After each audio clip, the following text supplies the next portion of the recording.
எனக்கு வந்து படிக்க வசதி இல்லை, நம்ம எம்ஜிஆர் அவர்கள் தான் எனக்கு பணம் கட்டி படிக்க வச்சாருன்னு துரைமுருகன் சொல்றாரு. சொன்னாரா? இன்னைக்கு இண்டஸ்ட்ரி எடுத்தீங்கன்னா பல பல இண்டஸ்ட்ரி இருக்குது அவருக்கு, வெளிநாட்டில் சொத்து எல்லாருக்கும் தெரியும். அப்போ இவர் என்ன சொல்ல வராரு, நடிச்சுட்டு பெருசாக சம்பாதிச்சுட்டு ஒரு நடிகர் அரசியலுக்கு வந்தாருன்னா அவருக்கு பொருளாதார ரீதியாக வசதி இருக்குது. அப்போ சம்பாதிக்கிறது கொஞ்சம் தேவையில்லை அவருக்கு. இப்போ விஜயெல்லாம் பாருங்கள் எவ்வளோ சொத்து இருக்கும். அப்போ அந்த மாதிரி வருது நல்லதா? அரசியல் ஒரு தொழில்ன்ட்டு 30 வயசுலேயே அரசியலுக்கு வந்துட்டு பல கோடி கல்வி தந்தைகளாக இருக்காங்களே, அது நல்லதாம்மா? நீங்களே சொல்லுங்கம்மா. இது வாதம் மக்கள்கிட்ட கேட்குறேன். இப்போ வந்து இன்னைக்கு இருக்கக்கூடிய கல்வி தந்தைகள் நிறைய பேர் எடுத்த உடனே அரசியலுக்கு வந்தாங்க. அவங்க பணம் இல்லாத அவங்களே சொல்றாங்க, நான் ரொம்ப வறுமையில படிச்சிங்களா, நான் வறுமையில கஷ்டப்பட்டேன். நம்மளே யோசிப்போம், வறுமையில கஷ்டப்பட்டு எப்படிப்பா கேட்டா 17,000 கோடி 20,000 கோடின்னு வருது. அப்ப இந்த பணம் எங்க இருந்து வருது? அப்ப நீங்க சொல்ற மாதிரி ஒரு நடிகர் விஜய், சரி இப்ப விஜய் அவர்கள் வராரு, விஜய் அவர்கள் வரும்போதே பெரிய பணக்காரர், உண்மையாமா? பணக்காரர் தானே. அப்ப பெரிய பணக்காரரான விஜய் அரசியலுக்கு வரும்போது அவர் என்ன சொல்றாரு, எனக்கு நிறைய சம்பாரிச்சிட்டாங்க, மக்களுக்கு சேவை செய்யணும். அதை மக்கள் வரவேற்பார்களா? இல்ல இல்ல இல்ல, அரசியலுக்கு வந்து நான் வந்து தூய்மையாக வரேன்னு சொல்லிட்டு 30 வயசுல வரக்கூடிய ஒருத்தர் திடீர்னு பார்த்தா சின்ன வயசுலயே பார்த்தீங்கன்னா பெரிய அளவுக்கு கோடி, அவர் மட்டும் இல்லாமல் உலகம் ஃபுல்லா சொத்து. இது என்ன ஒரு ஒரு சரியா என்ன கால்குலேஷன் ஒன்றும் புரியலையே. இன்னொன்றுமா, இவர் சொல்ற ஒரு வாதமே தப்பு. சினிமா வந்து சொகுசா எப்படிமா இருக்க முடியும்? கஷ்டம் தானே அதுவும். அதுலயும் கஷ்டம், அதாவது கஷ்டம் தானே. சினிமா எவ்வளவு கஷ்டங்க ஏங்க. ஒரு படம் நடிக்கணும், அது வந்து தியேட்டர்ல ரிலீஸ் ஆகணும், மக்களுக்கு அது பிடிக்கணும், எவ்வளவு பெரிய விஷயம் இது. அதுக்கேத்த மாதிரி அவங்களுடைய பாடியை வந்து வெயிட் ஏத்துறது, வெயிட் குறைக்கிறது அண்ட் எல்லாமே பண்ணிக்கிட்டு இருக்கிறாங்க. இப்ப விஜய் அவர்களை யாராவது ஒரு நடிகரோ திருப்பி கேட்டா என்ன பண்ணுவீங்க? ரைட்டுங்க, நீங்க வந்து சொல்ற வந்து நடிகர்கள் வந்து சொகுசா வராருன்னு சொன்னீங்களா, இப்ப எம்ஜிஆர் சொகுசா தான் வந்தாங்களா, ஜெயலலிதாமா சொகுசா தான் வந்தாங்களா? நீங்களும் அந்த ஜெயலலிதாமாட்ட தான் கூட்டணி வச்சீங்க, அதை மறுக்க முடியுமா? கரெக்டா? எல்லாத்தையும் தாண்டி இன்னைக்கு மிக மிக முக்கியமான விஷயம், ஒருவர் பணக்காரராக இருந்து அரசியலுக்கு வராரு அப்படின்னா அவருக்கு பணம் பெருசா தேவை இருக்காதுமா. ஒண்ணுமே நம்ம இது பழைய வரலாறு சொல்றோம். இன்னைக்கு இருக்கக்கூடிய அமைச்சர்களை பேர் எல்லாத்து பேரையும் சொல்லுங்க. இன்னைக்கு இருக்கக்கூடிய திமுக அமைச்சர்கள் வரும்போதே செல்வந்தராக இருந்து வந்தவர்கள் யார்? அதிமுகவில் இருக்கக்கூடிய எம்எல்ஏக்கள், எம்பிக்கள், இல்ல அமைச்சர்கள் பெரிய செல்வந்தர்களாக எத்தனை விரல் விட்டு எண்ணிடலாம். இல்ல மேபி அவருக்கு ஒரு ஆதங்கம் இருக்கும்ல, நம்ம வந்து ஒரு இயக்கமா என்னவா இருந்தாரு? ஓபிஎஸ் வந்து டீ கடை வச்சிருந்தார். இன்னைக்கு பல கோடிகள் சொத்து. நான் என்ன சொல்றேன், ஏங்க அது ஒன்றும் பண்ண முடியாதுங்க. இப்போ சாதாரணமாக ஒருத்தர் வந்து இவர் வந்து கஷ்டப்பட்டு வந்தேன், நான் உழைச்சி வந்தேன் அப்படின்னா மக்கள் யார் மேல அபிமானம் வைக்கிறாங்க? அப்போ திரைப்படத்துறையில் இப்போ நீங்கள் சொல்கிற மாதிரி திரைப்படத்துறையில் வெற்றி பெறுவது கஷ்டம். திருமாவர்களும் யாரும் உழைக்காமல வர முடியாதுமா? உழைக்காம யாராவது வர முடியுமா? அவர் வந்து ஒரு இயக்கமா இருந்து அதுக்கப்புறமா நாங்க நேரடியா போய் மக்களை சந்திச்சு ஒரு கட்டமா அப்படி வந்து எல்லா விதத்திலயும் போராட்டம், ஆர்ப்பாட்டம் இந்த மாதிரிலாம் இருக்குது. இன்னுமே நம்மளால ஒரு ஆட்சியை பிடிக்க முடியல, தனியா நம்மளால ஆட்சி பிடிக்க முடியல. இவங்க வந்து கட்சி ஆரம்பிச்சு கொஞ்ச நாள்லயே நம்ம டைரக்டா கட்சி ஆரம்பிச்சாலே சிஎம் ஆகணும்னு நினைக்கிறாங்களே அப்படின்ற ஒரு ஆதங்கத்தை கூட சொல்லியிருக்கலாம். அதுக்கு பதில் மக்கள் கிட்ட நீங்க உழைக்கணும் அப்படின்றத மாதிரி கருத்தா இருக்கலாம். இல்ல அதுதான் சொல்றேன். நான் என்ன சொல்றேன், மக்களுக்கு உழைக்கணும், நீங்க அதுல மாற்று கருத்துல நான் இதே தான் கேள்வி கேட்கிறேன். இதே வந்து ஜெயலலிதாமா வந்து வராங்க, கட்சிக்கு வந்தாங்க, தலைவர் ஆறாங்க, எதிர்கட்சியா இருந்தாங்க, டக்குன்னு முதலமைச்சர் ஆனாங்க. அவங்க எம்ஜிஆர் அவர்கள் ஏற்கனவே கட்சியில வந்தார். இப்ப நம்ம என்ன தெளிவா கேட்கிறோம்னா, இன்னைக்கு முதல்ல எந்த தொழிலிருந்து வரக்கூடிய ஒருத்தரை ஒரு சொகுசா இருந்து வராருங்கிறது நீங்க அந்த படத்துல நீங்க நடிக்காம உங்களுக்கு அதை பத்தி முழுமையா தெரியாம விமர்சிக்கிறது சரியா வருமா நமக்கு தெரியல. ஒண்ணு. இன்னொன்னு, சரியோ தப்போ இன்னைக்கு இருக்கக்கூடிய வெகுஜன மக்கள்கிட்ட நீங்க போய் சேரணும் அப்படின்னா ஒரு நடிகரா இருந்தா இன்னும் ஈஸி. நடிகரா இல்லைன்னா என்ன கஷ்டம்னாமா, விஜய் நடிகரா இல்லைன்னா இந்த அளவுக்கு ஒரு முக்கியத்துவம் கிடைச்சிருக்குமா? எல்லா சேனலையும் அவரை காட்டியிருப்பாங்களா? இல்ல அப்படி ஒரு நடிகரா இல்லாம ஒரு பிசினஸ் மேனா மட்டும் இருந்திருந்தாருன்னா இந்த அளவுக்கு ஊடக வெளிச்சம் கிடைச்சிருக்குமா? ஃபேஸ்புக், யூடியூப்ல இவ்வளவு ஒரு வரவேற்பு கிடைச்சிருக்குமா? அப்ப பின்னால அவருக்கு ஆட்கள் இருக்காங்க. அவர் சொன்னா கேட்பதற்கு ஒரு பெரிய கூட்டம் இருக்குதுங்கிறதுனாலதான் இன்னைக்கு நீங்களே அவருடைய விழாவை புறக்கணிக்கிறீங்க. இந்த புக்கு வெளியிட்டுல ஏன் வந்து திருமாவர்கள் போல கொள்கை தானே உங்களுக்கு? உங்களையும் திமுகவும் பிடிக்க முடியாது இல்ல? ஒரு புக்கு ஃபங்க்ஷன் பிரிச்சிருமாங்க? நமக்கு ஒன்றும் புரியல. அப்படிதானே சொன்னாரு. அப்ப என்ன இது எப்படி சரியான வாதமா இருக்க முடியும்? கரெக்டுங்களா நான் பேசுறது? அப்ப அதனால நீங்க சொல்ற மக்கள் முடிவு பண்ணிட்டோம். திருமாவர்கள் சொல்றது சரியா இல்ல அந்த நடிகர்கள் வரலாமாங்கிறத மக்கள் தான் முடிவு செய்யணும். இதுல வந்து அவர் வரக்கூடாது, இவர் வரக்கூடாது, அவர் சொகுசா வராரு அப்படிங்கிறது சரியான வாதமா நமக்கு தெரியல. திருமாவர்கள்ட்ட இருந்து இந்த வார்த்தையை நம்ம எதிர்பார்க்கல. ஒரு காலத்தில் நீங்கள் வந்து அதாவது நம்ம பேசுறதுனா நிறைய நம்ம விடுதலை சிறுத்தைகளை பத்தி பேசலாம். அவங்கள வந்து காயப்படுத்தணுங்கிறது என்னுடைய நோக்கம் இல்லைங்கிறதுனால இதோட நான் விட்டுறலாம்னு நினைக்கிறேன். அண்ட் அடுத்தபடியா தாவேக்காவுடைய 2ஆம் ஆண்டு துவக்க விழால பிரசாந்த் கிஷோர் சைன் பண்ணுங்கன்னும் போதே ஒரு வேண்டாம் அப்படின்னு சொல்லிட்டு இது பண்ணாரு. சோ அப்படிப்பட்டவர் இதுதான் பண்ண போறோம்ன்றது ஃபர்ஸ்டே விஜய் கிட்ட சொல்லாம ஒரு வேலை மேடை ஏத்திருப்பாங்களோ? சரிம்மா, நம்ம தெரிஞ்சுக்கிறோம். இன்னொரு விஷயம் கேட்குறோம். இப்ப விஜய் அவர்களுக்காக மக்கள் ஓட்டு போடுறாங்களா, பிரசாந்த் கிஷோருக்காக ஓட்டு போடுறாங்களா? விஜய்க்காக தான் ஓட்டு விஜய்க்காக போடுவாங்க. ஓட்டு போடுறாங்க. சப்போஸ் விஜய்க்காக மக்கள் ஓட்டு போடுறாங்கன்னா விஜய் என்ன பேச போறாரு, யாரை தாக்க போறாரு, இதை தான் மக்கள் உன்னிப்பா கவனிப்பாங்க. ஒண்ணு. ரெண்டாவது விஷயம், நீங்க எந்த பிரசாந்த் கிஷோரை மேடை ஏத்தினாருன்னு இவ்வளவு விமர்சனம் வைக்கிறீங்களோ அதே பிரசாந்த் கிஷோரை தமிழ்நாட்டுக்கு இன்ட்ரோடியூஸ் பண்ணது யாரு? ஆனா அவங்க மேடை ஏத்தல. இல்ல சொல்றேன், யாரு? திமுக. ரைட். இந்தியாவில் அறிமுகப்படுத்தினது யாரு? மோடி. பிஜேபி. ரைட். நீங்க சொல்ற மாதிரி அவரை வந்து மேடையில உட்கார வைக்கல, மேடையில வந்து அவங்களெல்லாம் உட்கார வைக்கல, உட்கார வச்சாங்க அப்படிங்கிறீங்க. ரைட். இன்னும் குறிப்பா சொல்லணும்னா விஜயோடைய கொள்கைகளும் நம்ம பிரசாந்த் கிஷோர் கொள்கைகளும் ஒண்ணு இல்லை. ஏன்னா அவர் கையெழுத்து போட மாட்டேங்கிறார். அவர் ஊர்ல ஒரு கட்சி வேற வச்சிருக்காரு. அப்ப அவருக்கு அந்த சங்கடங்கள் இருக்கு. நீங்க சொல்ற மாதிரி ஒவ்வொரு விஷயத்தையும் அது வந்து அவர் ஏன் அப்படி பேசினாரு இப்படி பேசினாரு அப்படின்னு பார்த்தா இல்ல, அவர் கையெழுத்து போட மாட்டாருன்றது ஃபர்ஸ்டே பேசி வச்சுட்டு அந்த இடத்துல அவர் கூப்பிடாமையாவது இருந்திருக்கலாம்ல.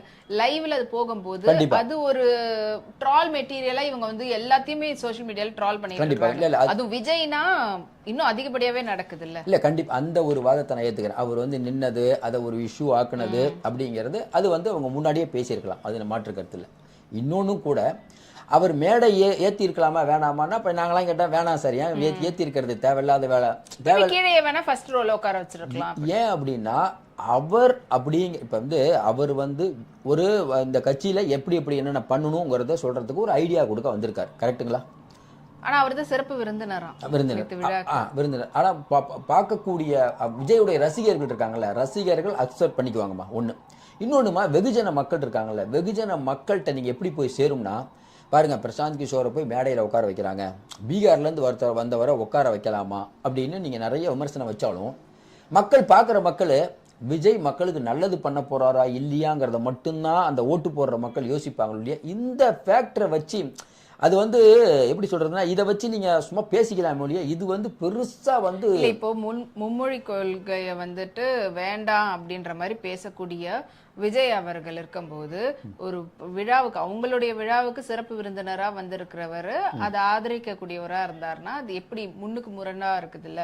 சோ அப்போ பிற்காலத்துல அவர் வந்து மேபி இந்த கட்சியோட எல்லாம் கூட்டணி வச்சாருன்னா அப்ப நம்மளுக்கே அது வந்து ஆபத்தா வரலாம் அப்படின்ற மாதிரி கூட யோசிப்பாங்க. இல்ல கண்டிப்பா நீங்க சொல்ற அந்த பாயிண்ட் கரெக்ட். நேத்து விஜய் அவருடைய நிகழ்ச்சியை பொறுத்த வரைக்கும் பெரும்பாலானவங்க சொல்ற ஒரு விஷயம் என்னன்னா இன்னும் கொஞ்சம் காரசாரமா பேசியிருக்கலாம். அதாவது நான் எப்படி பார்த்தேன்னா முதல்ல விக்கிரபாண்டியில சூப்பரான பேச்சு, அதுக்கப்புறம் அந்த புத்தக வெளியீட்டுல நல்ல பேச்சு, பரந்தூர்ல நல்ல பேச்சு. நேற்று பாத்தீங்கன்னா அவர் ரொம்ப வந்து நிறுத்தி நிதானமாக பேசினார். நான் என்ன யோசிச்சேன்னா ஒருவேளை வந்து அவர் அங்க இருக்கக்கூடிய அவங்களுடைய நிர்வாகிகள்கிட்ட பேசும்போது ரொம்ப ரொம்ப முக்கியமா அந்த நிர்வாகிகள்கிட்ட போய் சேரணும்னு அவர் நினைச்ச மெசேஜ் என்னன்னா இந்த வாக்குச்சாவடியில் இருக்கக்கூடிய முகவர்கள், அந்த வாக்குச்சாவடிகளே நம்ம ஒரு மாநாடு நடத்துவோம். இன்னும் குறிப்பா சொன்னா இந்த முகவர்கள்ங்கிறது ரொம்ப முக்கியம், அதை போய் நிறைய சேருங்க. அதுக்கப்புறம் பாத்தீங்கன்னா இன்னும் 3 மாசத்துல நம்ம ஒவ்வொருத்தரும் 10 பேர் சேர்ந்து பிரசாந்த், அதாவது அவர் சொல்லக்கூடிய விஷயம் அப்படின்னு பாத்தீங்கன்னா விஜய் அவர்கள் ரொம்ப அழுத்தமாக அந்த பூத் கமிட்டியை ரொம்ப ஸ்ட்ராங்கா மெயின்டைன் பண்ணணும்னு நினைக்கிறாரு.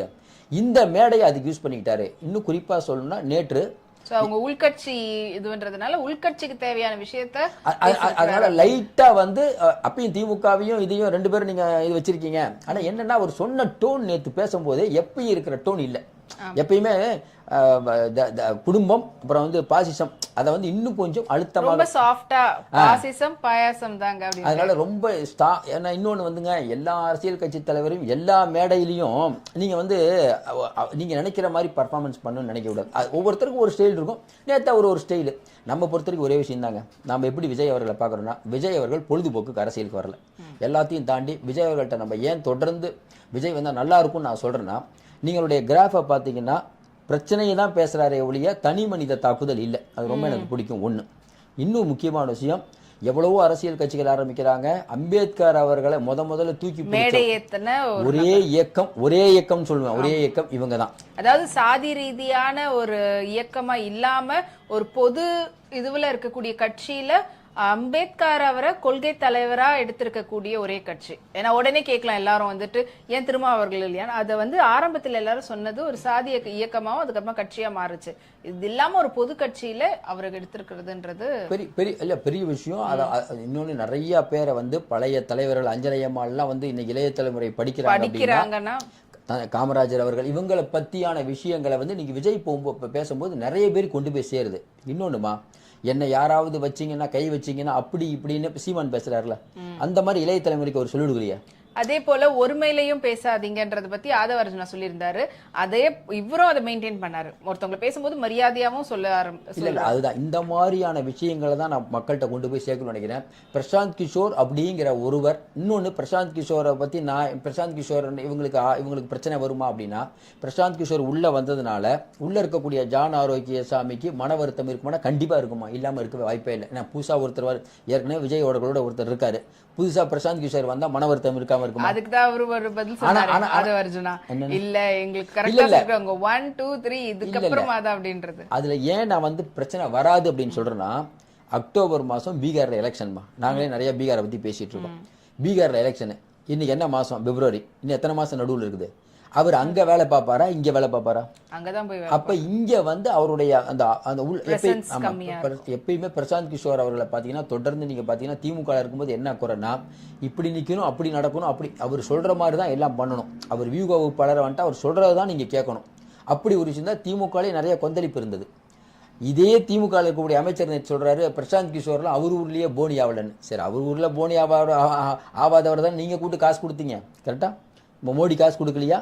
எவ்வளவு பேர் காசு கொடுத்தீங்க? மம்தா பானர்ஜி காசு கொடுக்கல, எவ்வளவு பேர் காசு கொடுத்தீங்க? இல்ல இப்ப கூட அவர் வந்து பேசினது, விஜய் பாராட்டி பேசினதுலாம் வாங்கின காசுக்கு அவர் பேசிட்டு போயிருக்கிறாரு அப்படின்ற மாதிரி தான் பேசுறாங்க. அதாவதுமா, இப்ப நானோ நீங்களோ மக்களோ பார்த்துட்டு இருக்க மக்களுக்கோ ஒவ்வொரு சிந்தனைகள் இருக்கும். கட்சி தலைவராக விஜய் என்ன யோசிப்பாரு? அவர் வந்து என்னன்னா, நமக்கு பிரச்சனை இல்லாம இருக்கணும், யார் யாரை நம்ம கூட சேர்க்கணும்.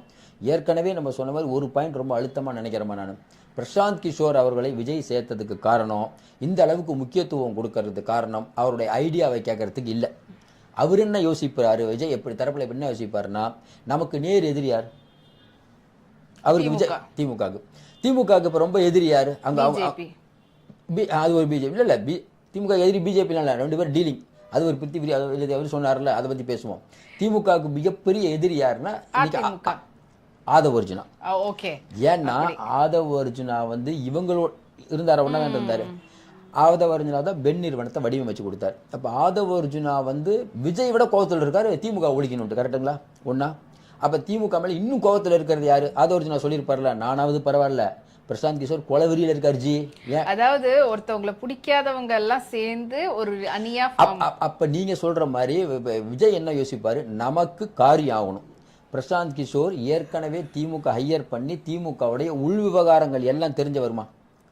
நீங்க ஒத்துக்கிறீங்களா இல்லையா? திமுக உள் விவகாரம், ஏன்னா ஸ்ட்ரெயிட்டா ஸ்டாலினோட தான் பேசுவாரு, உதயநிதி அவர்களோட தான் பேசுவாரு. நம்ம நிறைய வாட்டியே பேசி இருக்கிறோம். அப்ப என்னன்னா திமுகவுடைய இன் அண்ட் அவுட் தெரிய அவருக்கு, கரெக்டுங்களா? ஆனா இவர் வந்து பிரசாந்த் கிஷோர் தான் வந்து இந்த விடியல் பயணம் அப்படின்றதெல்லாம் கூட அவர் தானே விடியல் பயணம், புகார் பெட்டி, அதுவும் இல்லாம பாத்தீங்கன்னா எப்படி நிக்கணும், எப்படி நடக்கணும், ஸ்டாலின் தான் வராரு, விடியல் தர போறாரு, எல்லாமே அவங்களுடைய பிளானிங். அப்புறம் ஏங்க நீங்க இளைஞரணி தலைவர், ஒரு இளைஞர் மாதிரி இருக்கணும், நீங்க டோப்பா வைங்க, நான் தான் சொன்னேன் வரைக்கும் சொல்லி அந்த அளவுக்கு குடும்பத்திலேயே ஊடுருவின ஒரு உறுப்பினராக இருந்தவர் பிரசாந்த் கிஷோர்.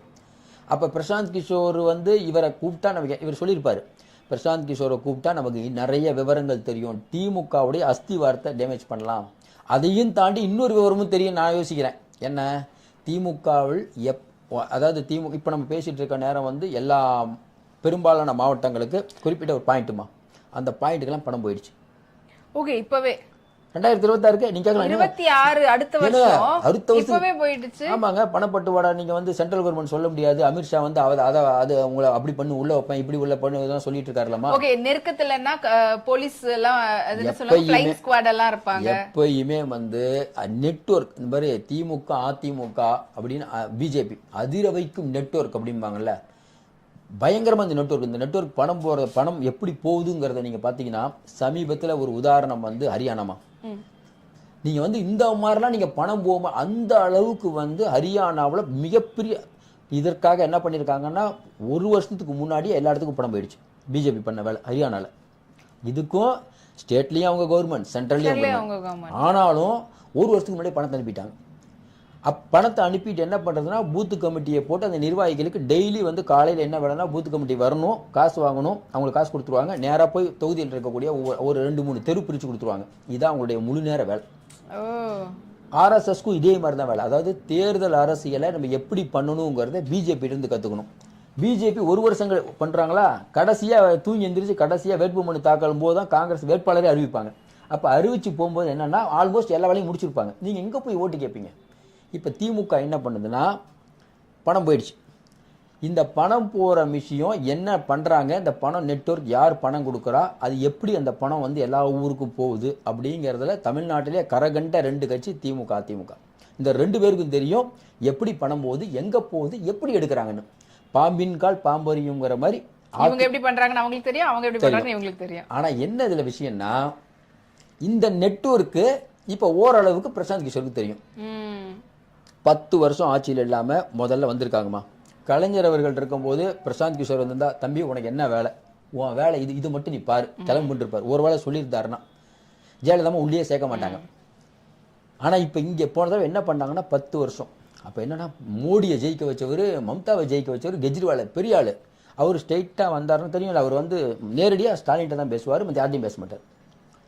சோனியா காந்தி போய் சொன்னார்ல, நேராக உங்களுக்கு தான் ரிப்போர்ட் பண்ணுவேன், யார்ட்டையும் ரிப்போர்ட் பண்ண மாட்டேன்னு சொன்னோன்னே சோனியா காந்தி தம்பி நீ கிளம்புப்பான்ட்டு அனுப்பிட்டாங்க. அப்போ இந்த அளவுக்கு முக்கியத்துவம் கொடுக்கும்போது அவர் சொன்னார், இந்த இடத்துல நம்ம வீக்காக இருக்கும், இவ்வளோ நீங்கள் செலவு பண்ணணும்.